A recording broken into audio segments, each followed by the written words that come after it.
اعوذ باللہ من الشیطان الرجیم بسم اللہ الرحمن الرحیم سورۃ الفاتحہ مکیہ بسم اللہ الرحمن الرحیم الحمد للہ رب العالمین الرحمن الرحیم مالک یوم الدین صدق اللہ العظیم۔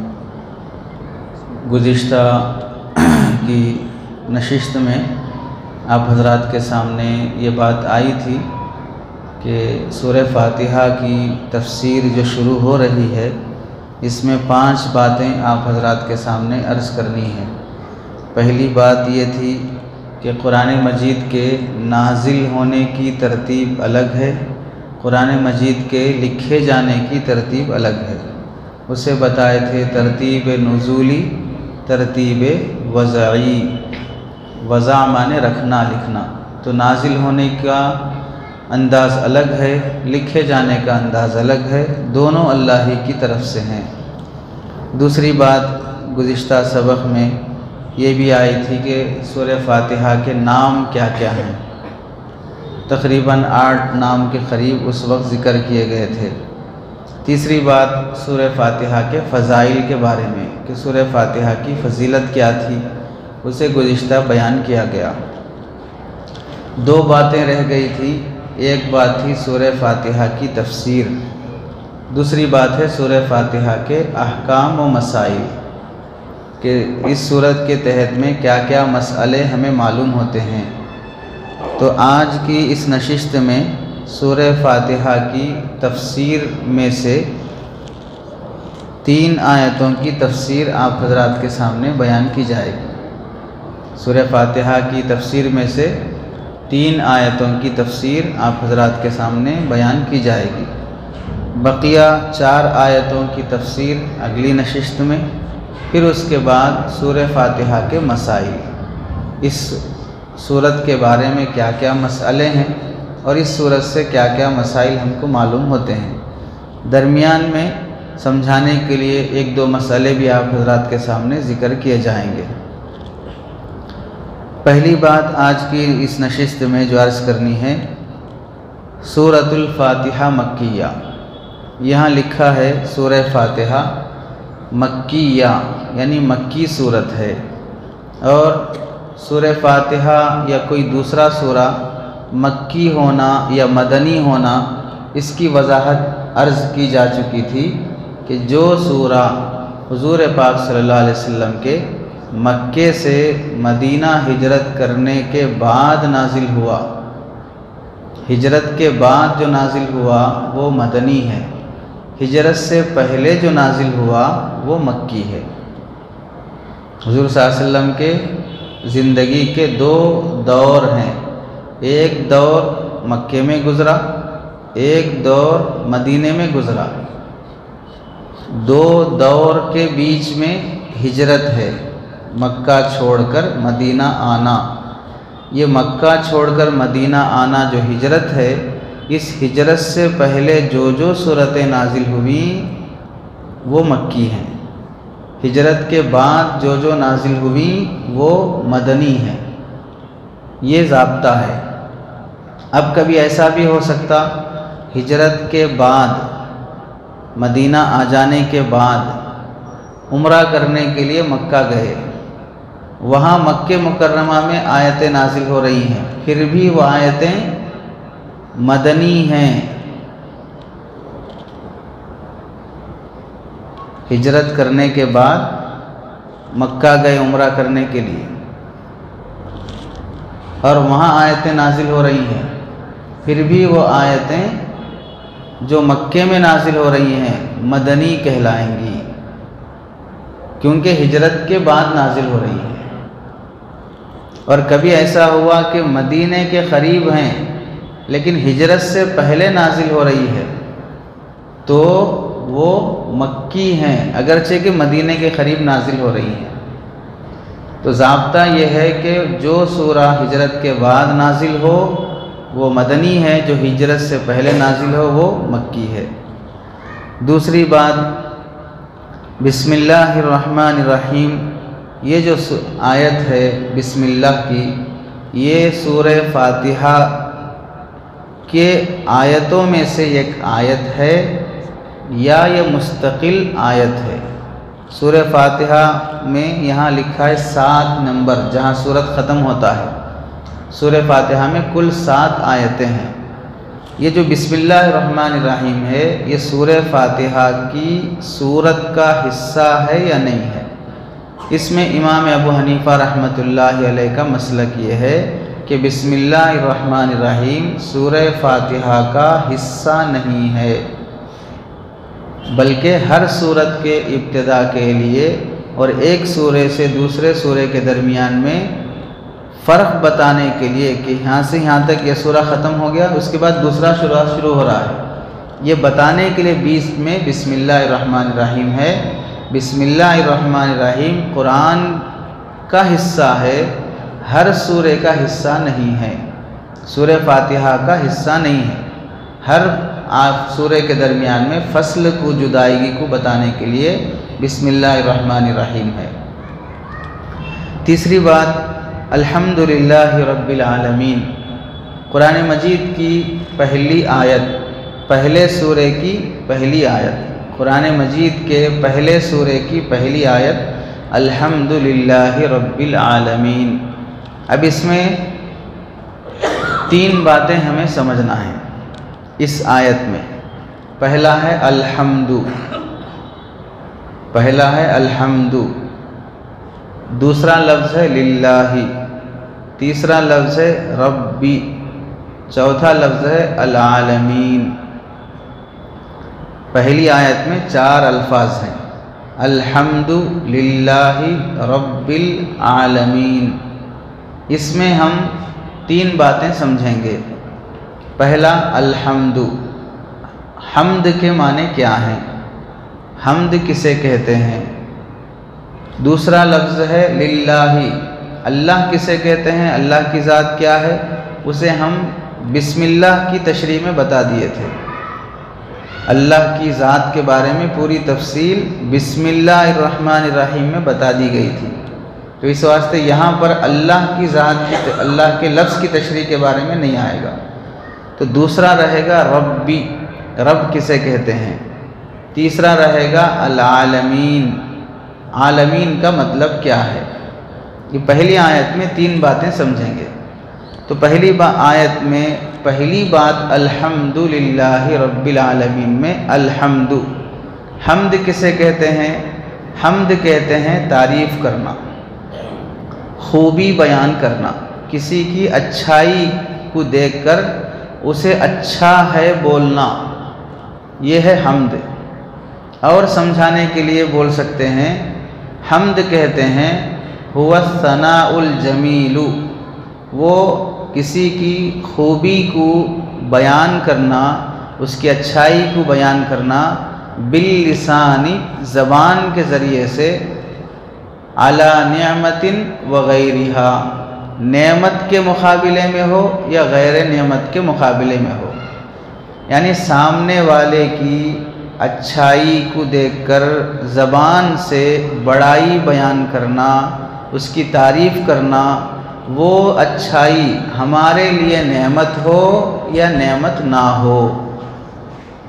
اب اللہ کی تعریف کرنا، اللہ کے اندر جتنی خوبیاں ہیں وہ سب خوبیاں اللہ کی ذاتی صفات ہیں، اور وہ کامل درجے سے اللہ کے اندر پائی جاتی ہیں۔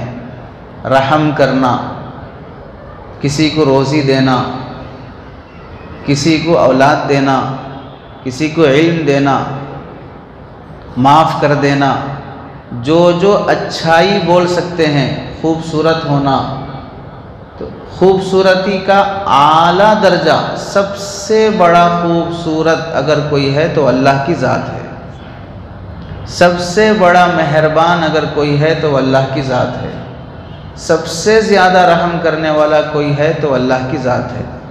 جو جو دنیا میں آپ کو اچھائی اور خوبی دکھے گی وہ کامل درجے میں اللہ کی ذات میں پائی جائے گی۔ جو جو تمہیں عیب اور برائی دکھے گی ان تمام برائیوں اور عیبوں سے اللہ کی ذات پاک رہے گی۔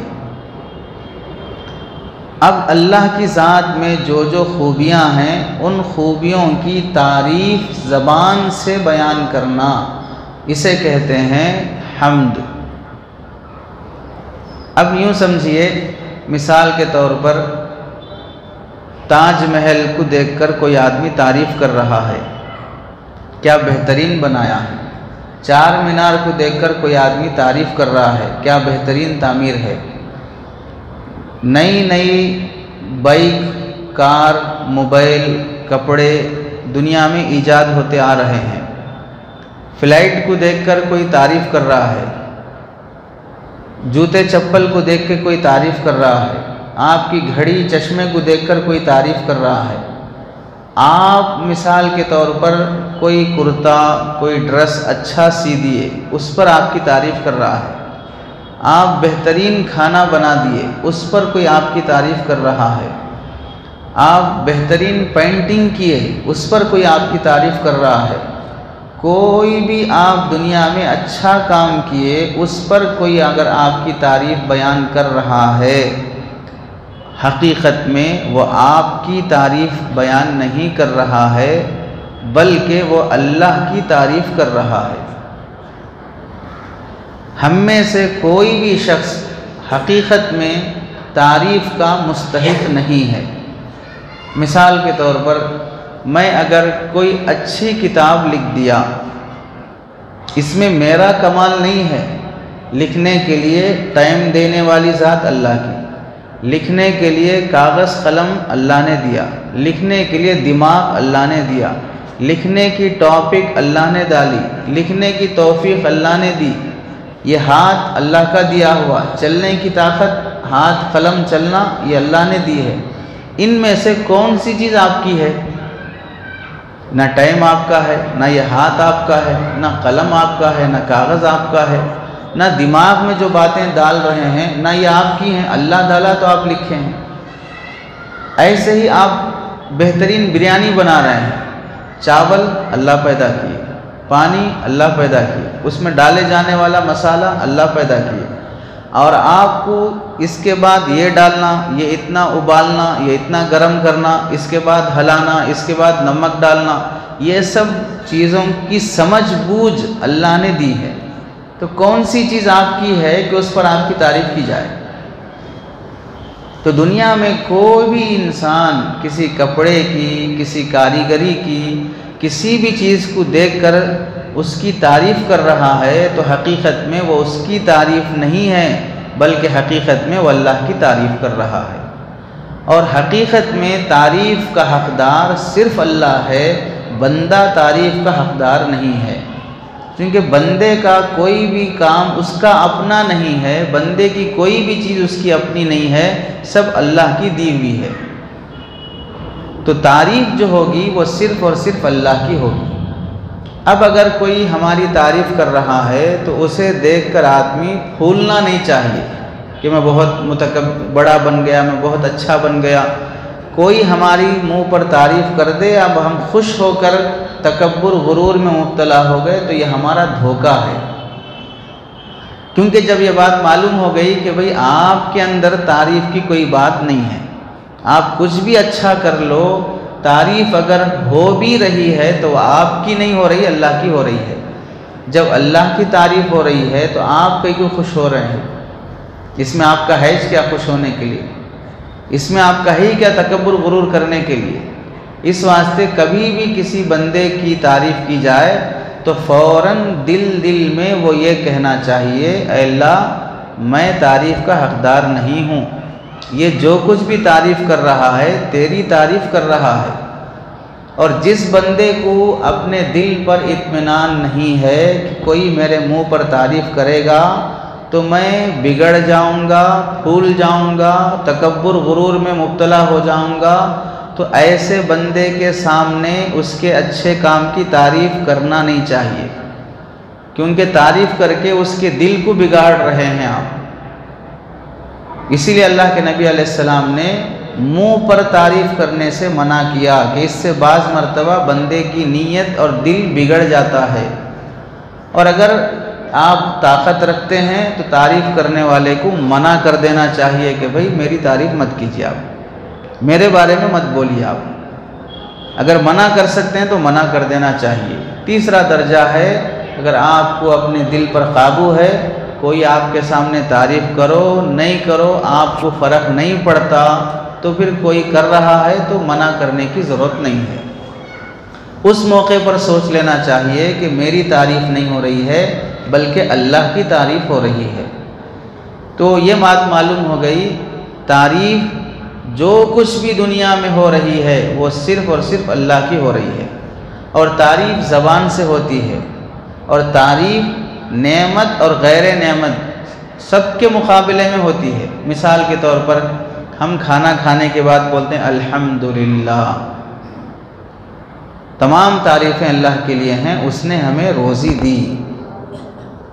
واش روم سے آنے کے بعد ہم بولتے ہیں تمام تعریفیں اس اللہ کے لیے، الحمدللہ الذی اذھب عنی الاذی وعافانی۔ کسی کو بیمار دیکھ کر ہم بولتے ہیں اللہ تیرا شکر ہے کہ تو نے میرے اندر سے گندگی نکال دی، اللہ تیرا شکر ہے تو نے مجھے اس نعمت سے، اس برائی سے، اس بیماری سے بچا لیا۔ سفر کرتے ہیں تب بھی بولتے ہیں اللہ تیرا شکر ہے تو نے مجھے سواری دی۔ کچھ بھی کام کرنے کے بعد الحمد سکھایا گیا، الحمدللہ الذی احیانا بعدما اماتنا۔ سو کے اٹھنے کے بعد اللہ تیرا شکر ہے تو نے مجھے سو کے بعد اٹھایا۔ تو سب جگہ پر اللہ کی تعریف کیوں ہو رہی ہے کہ تعریف نعمت ملنے کے بعد بھی ہوتی ہے، تعریف نعمت نہ ملے تو بھی ہوتی ہے۔ مثال کے طور پر اللہ تعالیٰ بڑے عالم الغیب ہیں، ہر چیز کو جانتے ہیں، لیکن مجھے غیب کا علم نہیں دیا اللہ تعالیٰ۔ جانتے سب کچھ ہیں، مجھے تھوڑا بہت وہ دیے جس کی محنت کرنا پڑا، غیب کی باتیں مجھے نہیں بتائے ہیں۔ تو اللہ کی صفت غیبیت میں سے مجھے کچھ حصہ نہیں ملا، لیکن پھر بھی میں اس کی تعریف کروں گا۔ ایسے اللہ تعالیٰ اولاد دینے والے ہیں، وہ طاقت اللہ مجھے نہیں دیے کہ میں کسی کو اولاد دوں، لیکن پھر بھی اللہ کی تعریف کریں گے اس صفت پر۔ اللہ تعالیٰ عذاب دینے والے ہیں، عذاب دینے کا حق اللہ مجھے نہیں دیے، لیکن اس صفت عذاب دینا اس پر بھی اللہ کی ہم تعریف کریں گے۔ اللہ کی ہر خوبی تعریف کے قابل ہے، چاہے وہ خوبی کا کوئی حصہ ہمیں ملا ہو یا نہ ملا ہو۔ اسے کہتے ہیں حمد۔ اس کے مقابلے میں آتا ہے شکر۔ شکر کیا ہوتا ہے؟ جب بندے کو کچھ انعام ملے، کچھ نعمت ملے تو اس کے مقابلے میں تعریف کرنا، اسے کہتے ہیں شکر۔ مثال کے طور پر آپ کو کسی نے پانی دیا تو آپ شکریہ جزاک اللہ کہتے ہیں چونکہ پانی ملا۔ آپ کو کسی نے ہدیہ دیا، شکریہ جزاک اللہ کہتے ہیں چونکہ آپ کو کوئی چیز ہدیے میں ملی ہے۔ تو نعمت ملنے کے بعد جو جملے نکلتے ہیں اسے کہتے ہیں شکر۔ نعمت نہیں ملے گی پھر بھی آپ زبان سے جو جملے بولیں گے اسے شکر نہیں بولتے، اسے حمد بولتے ہیں، اسے تعریف بولتے ہیں۔ مثال کے طور پر کوئی آدمی خوبصورت ہے تو اس پر الحمدللہ ماشاء اللہ یہ بولا جائے گا، یہ کہیں گے حمد، اسے شکر نہیں بولیں گے۔ بھئی مثال کے طور پر آپ خوبصورت ہیں تو آپ کو دیکھ کے کوئی بولے گا شکریہ آپ بہت خوبصورت ہیں، یہ تو اسے دیوانہ بولیں گے۔ میں خوبصورت ہوں تو آپ کو کیا ملا اس سے تو کوئی تعلق ہی نہیں ہے۔ آپ مجھے ہدیہ دیے، اس پر میں بولا شکریہ جزاک اللہ آپ کا، تو اب سمجھ میں آتا ہے شکریہ ادا کرنا۔ تو شکر نعمت کے مقابلے میں ہوتا، نعمت نہیں ہے تو شکر نہیں ہوتا۔ اور حمد نعمت ہو نہیں ہو، چلتے پھرتے اٹھتے بیٹھتے اللہ کی تعریف کرتے رہنا ہے، یہ ہے حمد۔ اور حقیقی حمد کا حقدار صرف اور صرف اللہ ہے، بندہ تعریف کا حقدار نہیں ہے۔ جو بھی تعریف ہو رہی ہے سب اللہ کی تعریفیں ہیں، انسان کی تعریف نہیں ہوتی ہے۔ اور پھر بتا دیے منہ پر کسی کی تعریف کرنے سے احتیاط کرنا چاہیے، کہیں اس کا دل نہ بگڑ جائے۔ اگر وہ دل نہیں بگڑنے والا ہے تو پھر وہاں پر تعریف کرنے کی گنجائش ہے۔ یہ ہو گئی پہلی بات حمد کے بارے میں۔ دوسری چیز ہے رب العالمین، تمام تعریفیں اس اللہ کے لیے ہیں جو تمام عالموں کا رب ہے۔ رب کسے کہتے ہیں؟ رب کے معنی آتے ہیں پرورش کرنے والا، تربیت کرنے والا۔ پرورش کے معنی کیا ہیں؟ پیدا ہونے سے پہلے سے لے کر مرنے کے بعد تک بھی جس کو جس وقت ضرورت ہے اس کی ضرورت کی چیز اس وقت میں اسے دے دینا، اسے کہتے ہیں تربیت۔ میاں بیوی کے ملنے کے بعد نطفہ ماں کے رحم میں ہوتا ہے، چند دنوں کے بعد خون کا لوتھڑا بنتا ہے، پھر اس پر گوشت بنتا ہے، اس پر ہڈیاں بنتی ہیں، پھر اس پر جلد چڑھتا ہے، پھر بال ناخن نکلتے ہیں۔ تو کون سے مہینے میں نطفے کا کیا سائز ہونا، کب کتنا گروتھ ہونا، یہ سب ہر انسان کے اندر، یعنی ہر عورت کے اندر، ہر جانور کے اندر، ہر پرندے کے اندر، ہر انڈے کے اندر جتنی مخلوقات پیدا ہو رہی ہیں، کون سے انڈے میں کتنے دن کے بعد بچے کا کیا سائز ہونا ہے، اس کی ضرورت کے حساب سے گروتھ کرتے جانا، وہ ذات ہے الرب۔ پھر پیدا ہونے کے بعد اتنے مہینے بچے کو دودھ ہونا، سردی میں گرم دودھ ہونا، گرمی میں نارمل دودھ ہونا، میٹھا دودھ ہونا، پھر 6 مہینے 1 سال کے بعد یہ چیز کھانے کے قابل ہونا، پھر اور 2-4 مہینے کے بعد بسکٹ، چاکلیٹ یا دوسری چیزیں کھانے کے قابل۔ تو جس عمر میں جو چیزیں انسان کو ضرورت پڑتی ہیں، وہ ضرورت کی چیزیں اسے دینے والی ذات ہے رب۔ انسان ہو، جانور ہو، پرندہ ہو، کوئی بھی چیز ہو، اس کی پرورش ترتیب اور تدریج آہستہ آہستہ ضرورت کے وقت ضرورت کا سامان دینے والی ذات کو رب کہتے ہیں۔ دنیا میں آنے سے پہلے جب انسان عالم ارواح میں تھا، وہاں اللہ نے سوال کیا، الستُ بربکم، کیا میں تمہارا رب نہیں ہوں؟ تو تمام روحوں نے کہا بلا، آپ ہمارے رب ہیں۔ آنے سے پہلے بھی سوال ہوا تھا رب کا، میں تمہارا رب ہوں نہیں ہوں، تمہارا پالن ہار، پرورش کرنے والا۔ آنے کے بعد بھی الحمدللہ رب العالمین، ہماری پرورش کرنے والا اس عالم میں رب ہے۔ دنیا سے جانے کے بعد قبر میں سوال فرشتے کریں گے، من ربک، تیرا رب کون ہے؟ عالم ارواح میں آنے سے پہلے بھی سوال رب کا، جانے کے بعد قبر میں بھی سوال رب کا، تیرا رب کون تھا، کون ہے تیرا رب؟ زندگی جو آنے سے پہلے کی اور جانے کے بعد کی، اس کے درمیان میں جو زندگی گزر رہی ہے، اس میں بھی دھیان پیدا کیا جا رہا رب کا، کہ تمہارا پالن ہار اللہ ہے، تمہیں پالنے والا اللہ ہے، تمہیں جب جس چیز کی ضرورت ہو وہ دینے والی ذات اللہ کی ہے۔ ماں کے پیٹ میں ہے، کیا کیا ضرورت ہے وہاں پہنچانے والی ذات اللہ کی ہے۔ پیدا ہو گئے، بچپن میں کیا ہونا، جوانی میں کیا ہونا، بڑھاپے میں کیا ہونا، اس کے لحاظ سے تمہیں دینے والی ذات اللہ کی ہے۔ بچپن میں ماں باپ کی شفقت ہونا، ماں باپ کا رحم ہونا، ماں باپ کا پیار ہونا، بڑوں کا سہارا ہونا، یہ سب دینے والی ذات رب تمہاری اللہ کی ہے۔ جوان ہوتے گئے، پڑھائی ہونا، نوکری ہونا، بزنس ہونا، پیسے ہونا اور شادی ہونا، یہ سب چیزیں دینے والی ذات تمہارا رب۔ اس وقت اب یہ عمر تمہاری 25 سال ہو گئے، اب تمہیں ضرورت لڑکی کی ہے، اب تمہیں ضرورت لڑکے کی ہے، تمہیں ضرورت گھر کی ہے، گاڑی کی ہے، اس وقت وہ چیزیں دینا، یہ ہے رب۔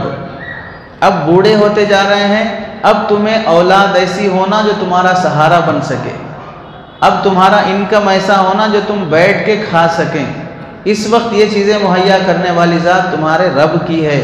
بیمار ہو گئے، دوائی ہونا، صحت مند ہیں، طاقت کی چیزیں ہونا، یہ جس وقت انسان کو جو ضرورت ہے، رات ہو گئی اب نیند ہونا، بھوک لگ رہی اب کھانا ہونا، تو جس وقت جو انسان کی ضرورت ہے وہ ضرورت پوری کرنے والی ذات رب کی ہے، اللہ اسے کہتے ہیں جو انسان کی جس وقت جو ضرورت ہے وہ مہیا کرنا۔ اسی واسطے یہ طاقت انسان کے اندر نہیں ہے کہ کب کس کو کیا ہونا، کتنا ہونا، اتنا دینا انسان نہیں دے سکتا۔ جب یہ نہیں دے سکتا تو اب اصول بن گیا انسان کے لیے رب کا لفظ بولنا جائز نہیں ہے۔ انسان کے لیے رب کا لفظ بولنا جائز نہیں ہے، چونکہ آپ کسی کو بھی کب کیا ہونا، کتنا ہونا نہیں دے سکتے۔ جب آپ کے اندر وہ طاقت نہیں ہے تو پھر انسان کو رب بولنا جائز نہیں ہے، کسی انسان کا نام رب رکھنا جائز نہیں ہے۔ یہ ہو گئی رب کے بارے میں۔ تیسری چیز ہے عالمین، تمام عالموں میں پالنہار اللہ ہیں۔ اس دنیا میں ہم دیکھ رہے ہیں انسان، جانور، چرندے، پرندے، سب کو جس وقت جو ضرورت ہے وہ پہنچانے والی ذات اللہ کی ہے۔ زمینوں میں، آسمانوں میں، فرشتوں کو، جناتوں کو، سمندر کی مخلوق کو، کتنی ہزاروں مخلوقات ہیں، سب کو پالنے والی ذات اللہ کی ہے۔ ہم تو اپنی زندگی میں دیکھ رہے ہیں، باقی سمندر میں کتنی مچھلیاں ہیں، کتنے جانور ہیں، جنگل میں کتنے درندے ہیں، ان کو روزی پہنچانے والی ذات بھی اللہ کی ہے۔ عالم، بعض مفسرین کہتے ہیں 80,000 عالم ہیں، 40,000 خشکی میں، 40,000 تری میں، سمندروں میں۔ ایک عالم جہاں پر ہم ہیں، یہ ایک عالم ہے، انسانوں کا عالم، جناتوں کا عالم، جانوروں کا عالم، پرندوں کا عالم، اس طرح کے 80,000 عالم ہیں۔ بعض مفسرین کہتے ہیں 40,000 عالم ہیں مخلوقات، بعض مفسرین کہتے ہیں 18,000 مخلوقات ہیں۔ تو سب کو پالنے والی ذات اللہ کی ہے۔ اور ایسے عالمین میں عالم کی جمع ہے عالمین۔ عالم کہتے ہیں وہ چیز جس کے ذریعے سے جانا جائے، عالم کہتے ہیں جس کے ذریعے سے جانا جائے۔ مثال کے طور پر آپ کے یہاں بورڈ لکھ دیا گیا دکان پر کہ بھئی یہ مٹھائی کی دکان ہے، تو اس بورڈ کے ذریعے سے معلوم ہوتا ہے کہ اندر کیا ملے گا۔ کہیں آپ کو سڑک پہ جانا ہے، وہاں پر ایرو مارک لگا دیا گیا کہ ادھر سے آپ کو فلاں شہر آئے گا، اس تحریر کے ذریعے سے جانا جاتا ہے کہ ادھر فلاں گاؤں، فلاں شہر آتا ہے۔ تو عالم کہتے ہیں جس کے ذریعے سے آدمی کو کسی دوسری چیز کی پہچان ہو۔ تو یہ جو عالم ہے جہاں پر ہم جی رہے ہیں، اس دنیا کو عالم کہتے ہیں، اس کی جمع ہے عالمین۔ تو یہ عالم کا مطلب کیا ہے؟ یہ ساری دنیا جو بنی ہے یہ تمہیں بنانے والے کی پہچان کرانے کے لیے بنی ہے۔ عالم کو عالم کیوں کہتے ہیں؟ کہ اس کے ذریعے سے اس کے بنانے والے کی تمہیں پہچان ہوتی ہے، اس لیے اسے عالم کہتے ہیں کہ اس کے ذریعے سے تمہیں اللہ کو جاننا ہے۔ چنانچہ مفسرین نے لکھا ہے، روح المعانی ایک تفسیر کی کتاب ہے، اس کے مصنف ہیں علامہ محمود آلوسی رحمۃ اللہ علیہ، بغداد کے بڑے مفتی گزرے ہیں۔ 25 کے قریب پارٹس میں وہ تفسیر کی کتاب ہے۔ اس کے مصنف بہت بڑے عالم دین، وہ جو 30، 25، 20 والیوم میں جو کتاب ہے آج کل لکھی ہوئی، پوری کتاب کے بارے میں مفسرین نے لکھا ہے، لکھنے والے وہ مصنف اتنے غریب تھے کہ ان کے گھر میں چراغ بھی نہیں تھا، چاند کی روشنی میں بیٹھ کر تفسیر کی کتاب لکھی، چاند کی روشنی میں بیٹھ کر تفسیر کی کتاب لکھے ہیں۔ وہ لکھی ہوئی کتابیں آج ہم اس روشنی میں پڑھنا بھی مشکل ہے، سمجھنا بھی مشکل ہے، ہمارے پاس اس کے لیے ٹائم بھی نہیں ہے۔ چاند کی روشنی میں کتابوں کا مطالعہ ہو رہا ہے، چاند کی روشنی میں کتاب لکھی جا رہی ہے۔ اس کتاب میں لکھا ہے، ایک بزرگ کسی چرواہے کو، بکریاں چرانے والے کو دیکھے یا دیہاتی آدمی کو دیکھے کہ راستے میں مینگنیاں پڑی ہوئی تھی،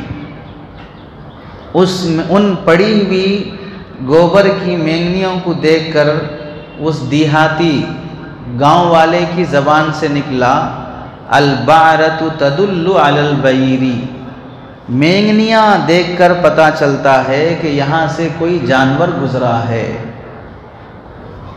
اور ایسے ہی نشانات قدم، پیروں کے نشان ہیں، انسان کے پیروں کے نشان الگ ہوتے، بیل کے نشان الگ ہوتے، بھینس کے پیروں کے، بکری کے، دوسرے جانوروں کے پیروں کے نشان الگ ہوتے ہیں۔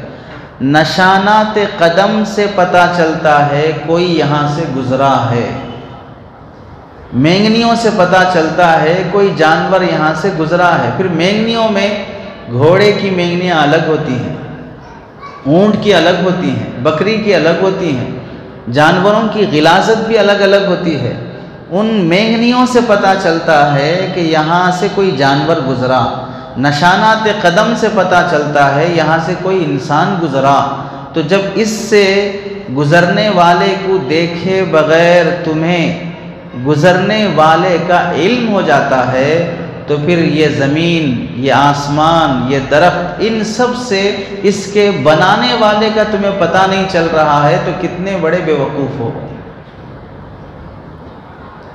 یعنی دیہاتی آدمی کو اللہ نے توحید کا علم سکھا دیا، اللہ کا خالق اور مالک ہونا بتا دیا، اور بڑے بڑے ڈاکٹر دماغ کا آپریشن کر رہے ہیں، دل کا آپریشن کر رہے ہیں، جسم کے ایک ایک پارٹس کے بارے میں ڈیپ میں جا کر وہ سمجھ رہے ہیں، لیکن بنانے والے کا پتہ نہیں چل رہا ہے۔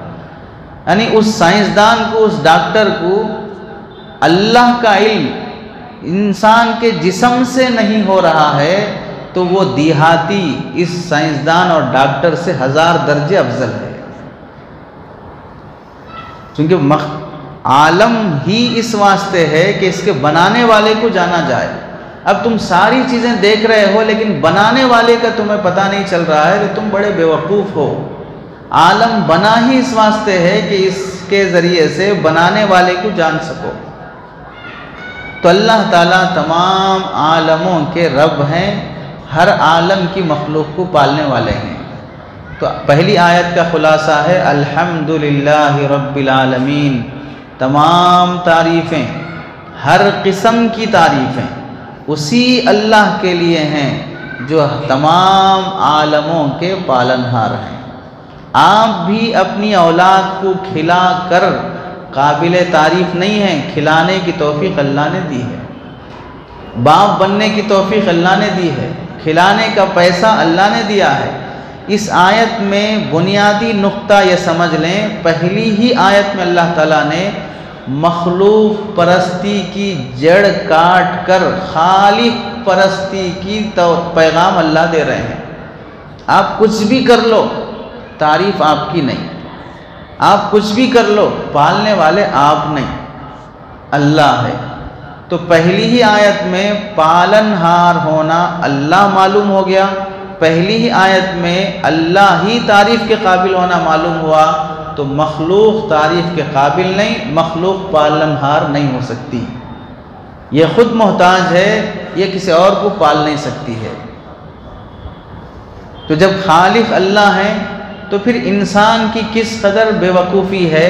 ایک پتھر پڑا ہوا ہے، اسے چھیلنے سے پہلے پتھر، چھیلنے کے بعد خدا،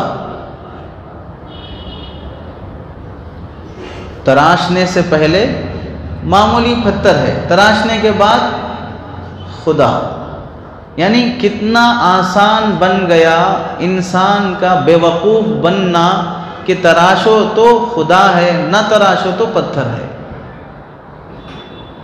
اس میں مخلوق کو خدا بنانا یا مخلوق کو قابل تعریف سمجھنا، مخلوق کو پالنہار سمجھنا کہ فلاں درخت سے مجھے کچھ ملتا ہے، فلاں بابا سے مجھے کچھ ملتا ہے، فلاں درگاہ سے مجھے کچھ ملتا ہے، فلاں چاند سورج سے مجھے کچھ ملتا ہے، اس کی جڑ کٹ گئی، تمہیں جو کچھ مل رہا ہے وہ رب کی طرف سے مل رہا ہے جو ضرورت کے وقت ضرورت کی چیز تمہیں دے رہا ہے۔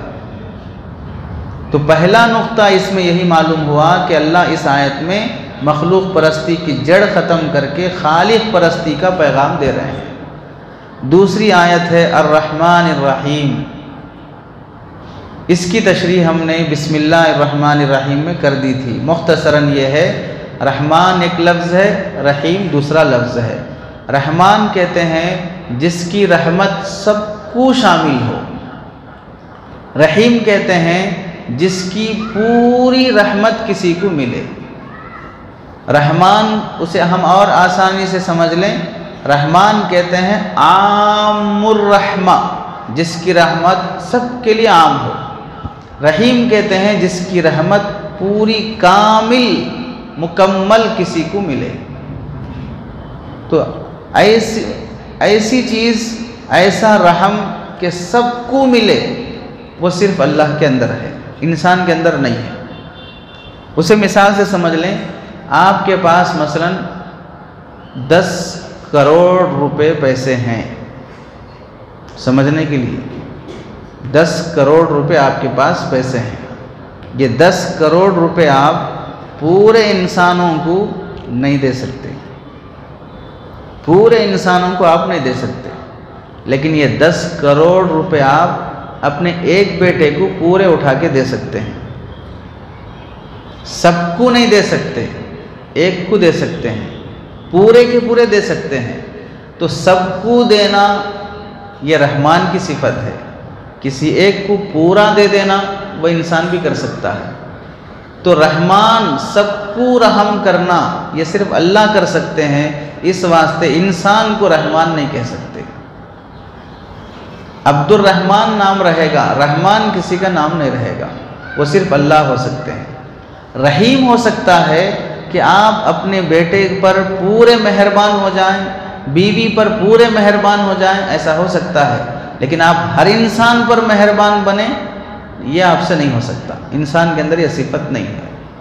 تو الرحمن الرحیم، اللہ بڑے مہربان ہیں، سب پہ رحم کرتے ہیں، سب پہ۔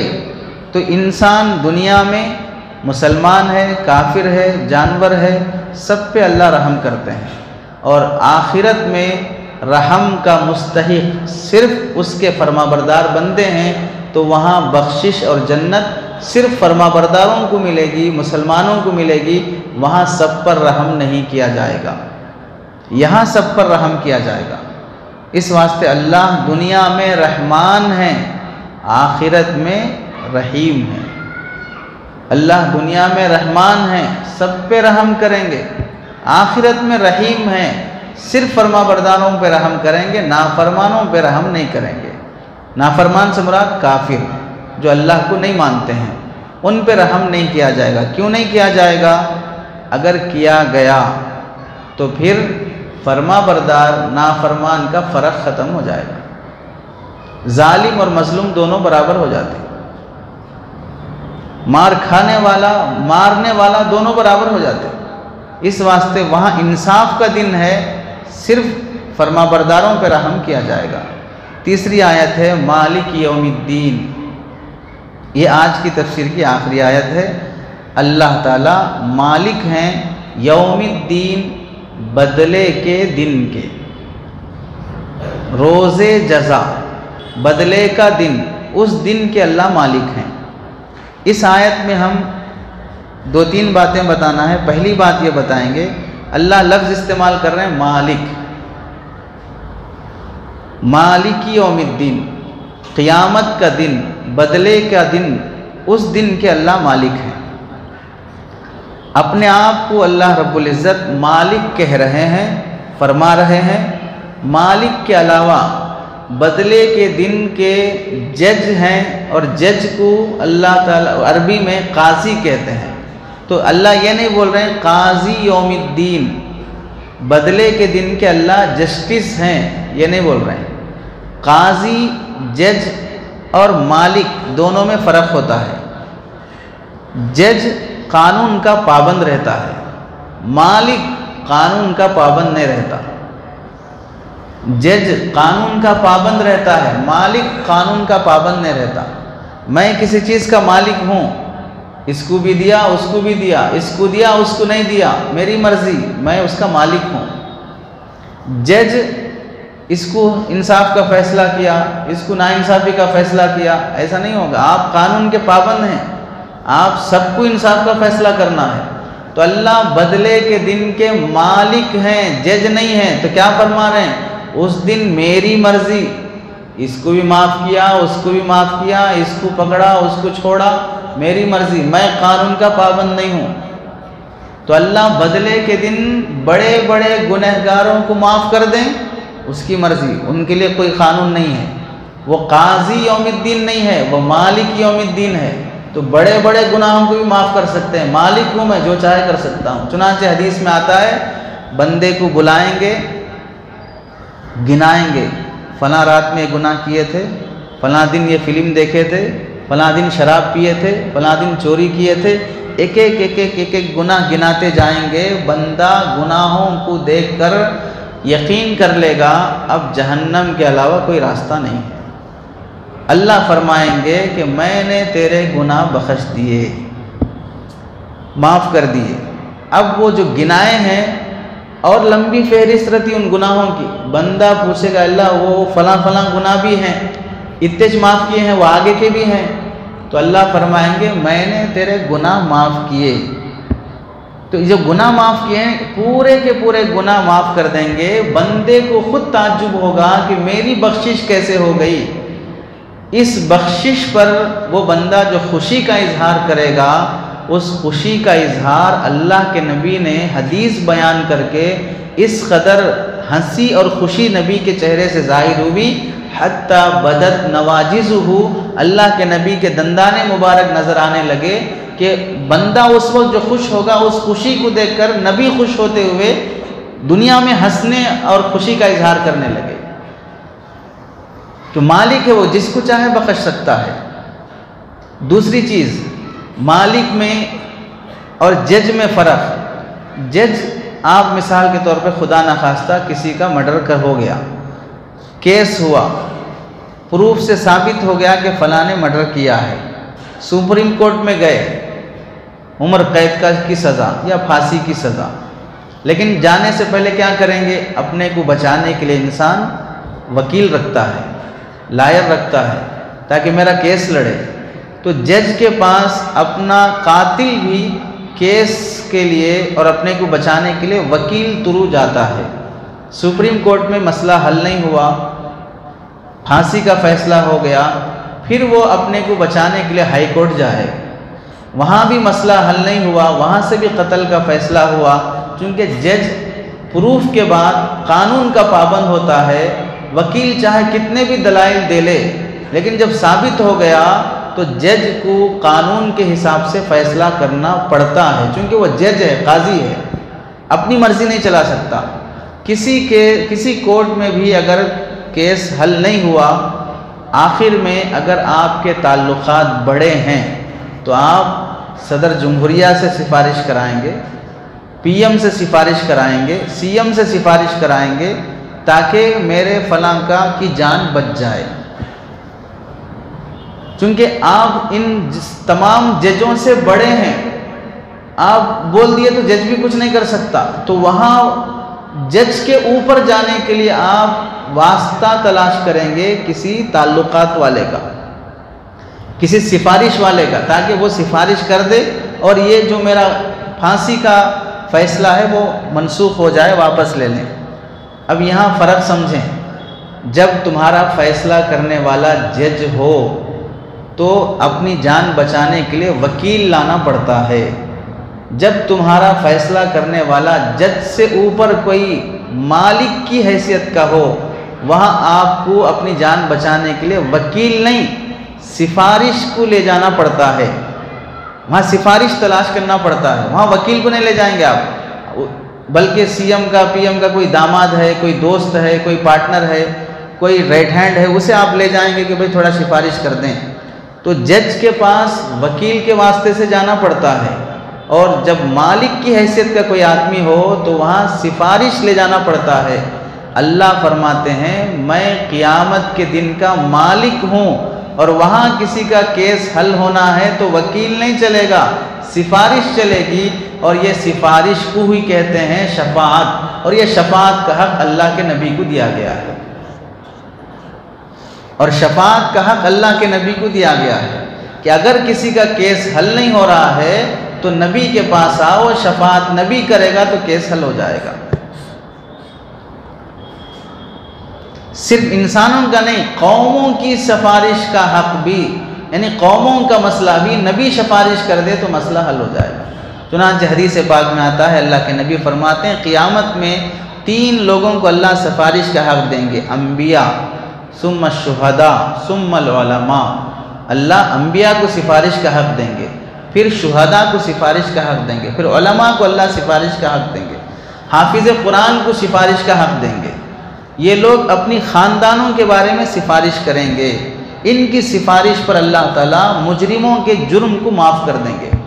یہاں تک اللہ نے مسئلہ آسان کر دیا کہ سفارشی بننے کے لیے، شفاعت کا حق ملنے کے لیے اتنے آسان طریقے اللہ نے رکھ دیے۔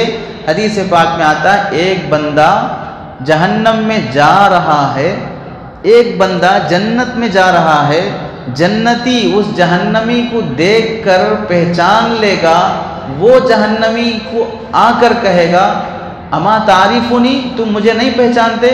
انت الذی سقیتنی انت الذی آتیتنی ماء توضأت بہ، تو مجھے پانی پلایا تھا، تو نے مجھے پانی دیا تھا جس سے میں نے وضو کیا تھا، تو جہنم میں جا رہا ہے۔ اب یہ آدمی اللہ سے سفارش کرے گا، اللہ اس نے مجھے دنیا میں پانی پلایا تھا، میں اس کی سفارش کرتا ہوں، اسے بخش دیجیے۔ اللہ اس کے حق میں جنت کا فیصلہ فرما دیتے ہیں۔ اور حدیث میں آتا ہے کہ اللہ کے نبی سفارش کا جو حق دیا جائے گا سب سے پہلے انبیاء کو، پھر شہداء کو، پھر علماء کو۔ اب یہاں سے تیسری بات سمجھیں، دنیا میں علم حاصل کرنے کی جگہوں میں ایک ہے اسکول، کالج، یونیورسٹی، دوسرا ہے مکتب، مدرسہ، بڑا دارالعلوم۔ یہاں سے جو وکیل بنتے ہیں، کالج سے پڑھ کر وکیل بنتے ہیں، مدرسے سے پڑھ کر سفارشی پیدا ہوتے ہیں۔ جب مسئلہ قاضی کے پاس ہو تو آپ وکیل لانا پڑتا ہے، جب مسئلہ مالک کے پاس ہو تو آپ کو سفارش لانا پڑتا ہے۔ مدارس میں وکلا پیدا نہیں ہوتے، مدارس میں سفارشی پیدا ہوتے ہیں۔ مدارس میں سفارش کرنے والے علماء حفاظ پیدا ہوتے ہیں، اور علماء حفاظ ہی ہیں جو کل قیامت میں ہماری سفارش کریں گے۔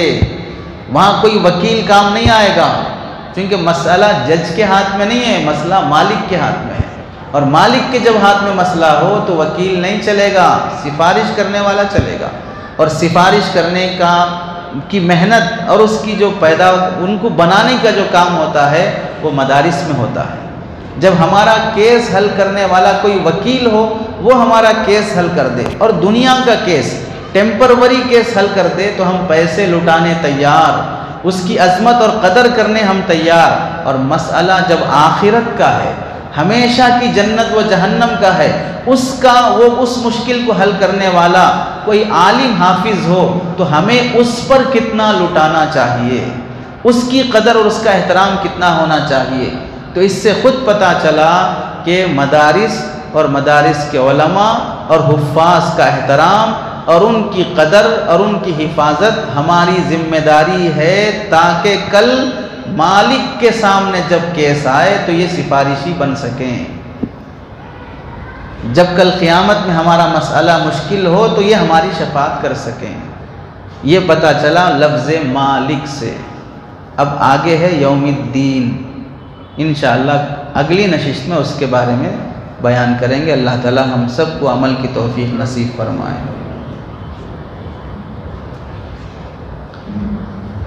وقت زیادہ ہو گیا، دعا کر لیتے ہیں۔